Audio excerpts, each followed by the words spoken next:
All right, everybody, welcome into the show this week. I'm Gary. This is Austin. And we are Midwest Mics. We are coming back at you with another week, another show.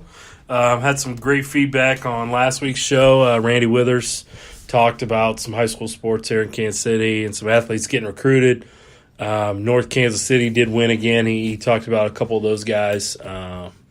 That running back CJ, he had another monster week. So I meant to look him up. What did he end up with? I don't remember his stats, but I saw some highlights and he was trucking some dudes. I said something like last week he's averaging like 270 yards rushing. Yeah, a game or something like something stupid. Just it's crazy. Okay. So, but yeah, this week we have another coach here from Shawnee Mission East who is also an alumni of Shawnee Mission East and Kansas State University, Andrew Gagnon. Andrew, welcome to the show. Well, thanks for having me. Pretty excited to be here.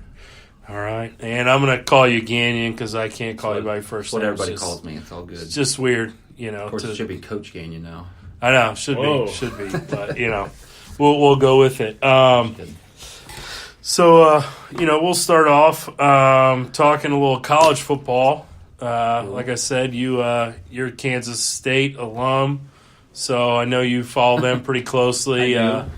So, what are your thoughts on the first few games of the season here? Well, I mean, I think to say the least, it's been kind of a disappointing year from a fan aspect. I have to kind of take myself out of coaching shoes from time to time, and I look at K-State as I'm a fan, you know, so. Like any other fan, I want to see them do well.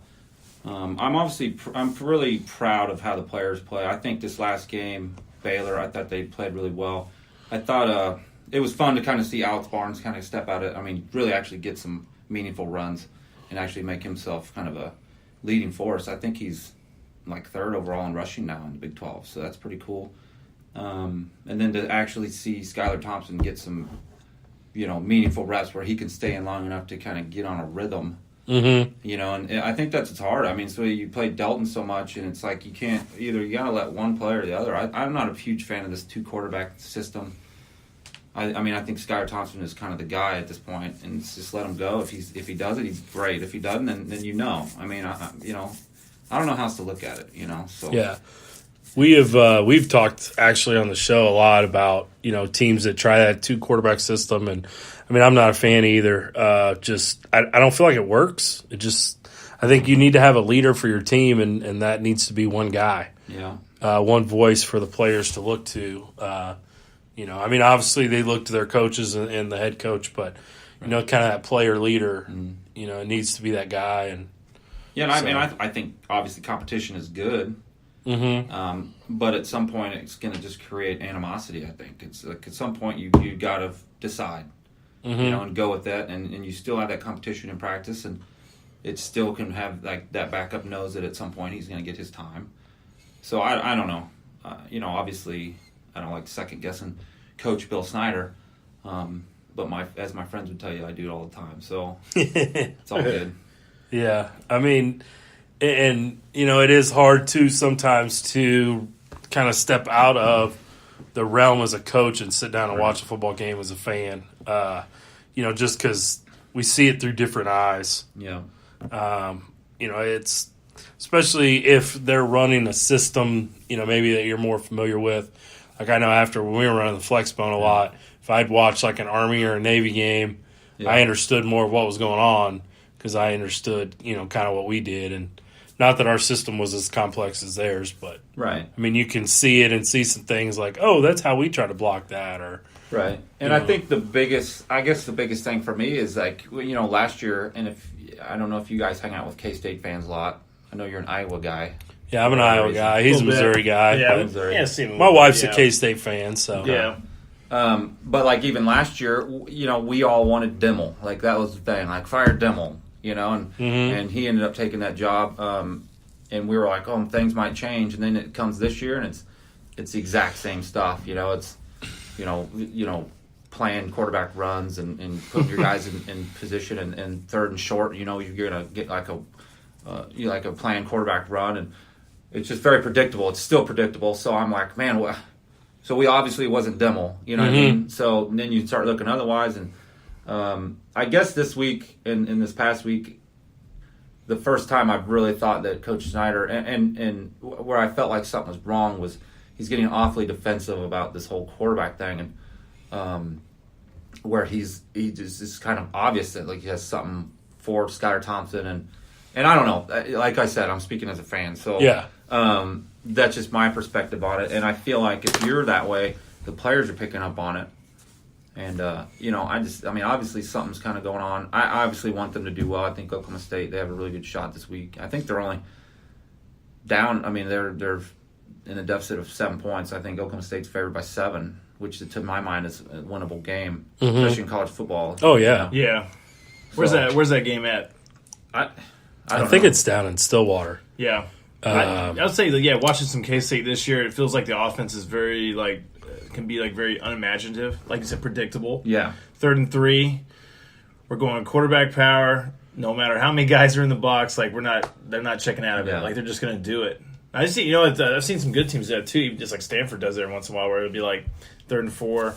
The box there's 9 guys down there, and the quarterback's just like, all right, I'm still just going to hand it off. Yeah. Instead of where a lot of these systems they have it. Well, they're supposed to. The quarterbacks are supposed to read and then check out. Have a check. See what's going on. So I don't know. And I was gonna say, I was to speak up on the 2 quarterback thing. The only team that can handle that right now is a 6-0 Alabama because Hurts does mop up duty, and then they actually have a 2 quarterback system now. I don't know if you saw any of that. I haven't really got to watch Alabama now. So what they do is Hurts lines up like a slot, and then he runs like a jet sweep type deal, and sometimes both times he ran it, but it's actually pretty cool. That's the only one that's working. But they're 6-0. They're a little. That's a little different world, I think, when you're in Tuscaloosa. When you're 2-4 and you're trying to do that, that's when maybe problems come up.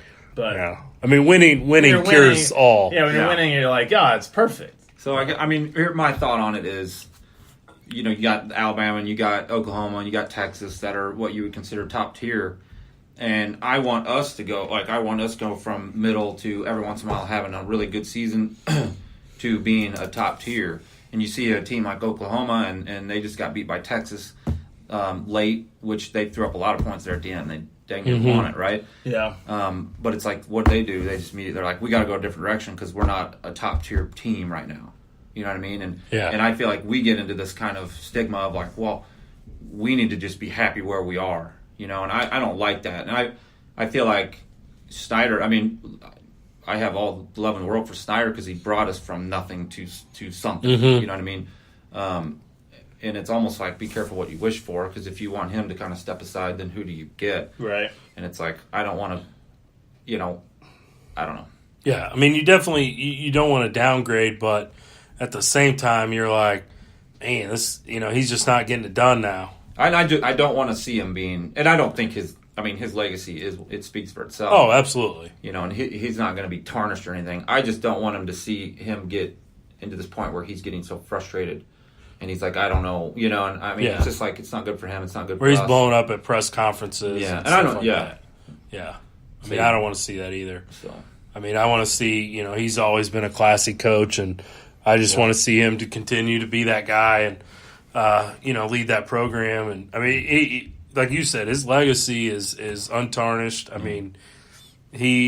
People are going to remember him for making K-State a prominent university in the Big 12, or first Big 8 and then Big 12. And they're not taking his name off the stadium. Yeah. Getting into some Big 12 championship games and some bowl games, but yeah. So we'll kind of move in, talk a little high school football. You had a pretty good career here as a wide receiver, right? Yeah, I did. Played in the MoCan All-Star game. Yeah. Your senior year, so pretty good there. And our team is kind of rolling this year. You and I coached JV together. Yeah. Both our JV and varsity, kind of lost week 1 against Gardner, and since then we've rattled off 5 in a row. And Gardner's still undefeated? Gardner is still undefeated. Yeah, they're playing really well. They are. They are. But, kind of one thing we talk about every week off the show is we wish we could see Gardner again. I know. Because, I feel like we've gotten a lot better. And although I haven't watched Gardner on film now, but I just feel like we've gotten a lot better, and I felt like we made some mistakes down the stretch there more than I mean, they listen, did. that's They won why the game. I guess it hurts me more because you said earlier, like, we come from Flexbone, and when I ran Flexbone, man, it was like there's nobody's going to stop us running. Mm-hmm. So I took that mentality into week 1 with JV, and we didn't produce very much. So I'm taking the full blame on week 1, and then I just changed direction week 2. I'm like, screw it, let's just layer it out. Let's have some fun, slang it around a little bit, and so far it's been awesome. It's been a lot of fun to call games and throw it around and let kids make plays. I mean, that's, I think, kind of what JV's for, is to have kids play a lot of different positions and air it out and just see who can make plays and who can have the most fun, and win. And obviously winning is more fun. Yeah. Getting some confidence, and I mean, we've moved some kids around, and I mean, some kids, have made some plays on JV that have surprised me. Defensively, some kids that I don't really see a lot in practice or get a lot out of in practice.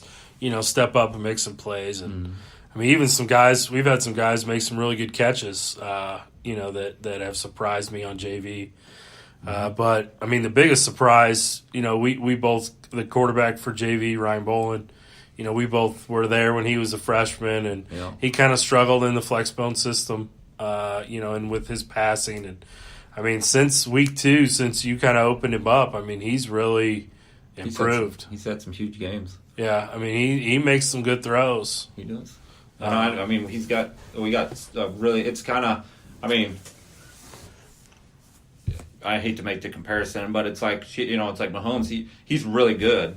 He has a lot of good people around him, and I feel like Bowen has a lot of good people he can throw to, and kind of spread out. And we just have a lot of different options. It's like, people say I make good calls, but we just have a lot of people that can make good plays. Mm-hmm. So I'm just trying to put people in positions to make good plays, and so they've done great. It's a lot of fun. I mean, I really, I think that's kind of the most fun I've had is. Oh yeah, those JV games have been fun. Last several weeks, the varsity game last Friday night was a lot of fun. For those listening out there that don't know, we played Olathe North. Depending on which ranking system you look at, we were 4, they were 5, in most of them that I saw. And it came down to, I mean, we were up a couple scores in the second quarter. We had a bad third quarter, turned it over a couple times. They got back in it. They actually tied the game with, I want to say, about 10 minutes left. You think? About 10? A little less, but. Maybe a little less than 10, but they tied it there in the fourth quarter. On the ensuing kickoff, we had a special teams mishap and fumbled the high kick, couldn't field it. And they drove down, and we actually had a huge goal line stand on the 1 yard line on a fourth and goal from the 1. And offense came in, and you guys drove 99 yards with the game winning score with 20 seconds left. Mm-hmm. I think we started that drive with about 7-8 minutes to go in the game, and I mean, took it all the way down 99 yards. And Maddox, our varsity quarterback, was pretty hobbled during that drive. I mean, he took a hit early, a low hit on his ankle, and talk about that. How exciting was that? Well, I just think, I mean, anytime you can kind of negate their team from having the ball and giving them a chance to win, and we can kind of drown out the entire clock. I thought Maddox did awesome. I thought our entire offensive unit did awesome as far as using time wisely and getting up to the ball and really having confidence in yourselves to go down there and actually score. And obviously you got to give it up to D. I mean, it wasn't easy, and sometimes it's a little less pressure on offense when they don't have anything to lose at that point, and they can just kind of throw it around, and they made some really good stops. I mean, 20 seconds left, they dang near had the touchdown there in the back corner. But, it just speaks to our team. I think we've come a long way as far as how we handle adversity. There were times in that game where I thought we could have kind of folded it and said, like, oh, man, here they go. And like you said, right before half, they came back and tied it with 2 quick scores. And so it took all the momentum out of our sails, and we were tied 21 at half. And we didn't come out very strong in the third quarter. But, that drive kind of just epitomizes what it is. I told some kid on the sideline, I'm like, that's what makes this game fun.